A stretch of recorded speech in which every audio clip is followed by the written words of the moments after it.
In this video, we're going to do a little overview of USGA Rule 1, which is the game, player conduct, and the rules. Now, the purpose of this rule is to introduce these three central principles, which are play the course as you find it and play your ball as it lies, play by the rules and in the spirit of the game, and you're responsible for applying your own penalties if you are to breach a rule. Now, 1.1 talks about just a little quick overview of what golf is. It's pretty basic.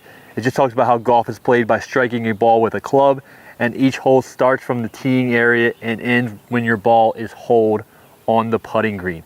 Now, 1.2 kind of talks about standards of player conduct. So it talks about how you should act with integrity, showing consideration for others, and taking care of the course. 1.3 talks about playing by the rules.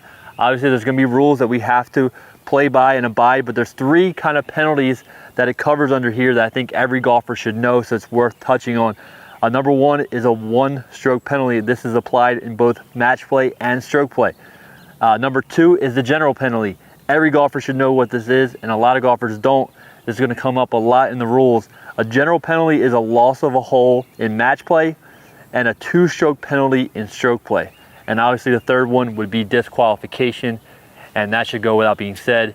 If you break a rule that leads to disqualification, you're gone out of the tournament. So hope this video helps you understand Rule 1 USGA. Thanks for watching. See you next episode.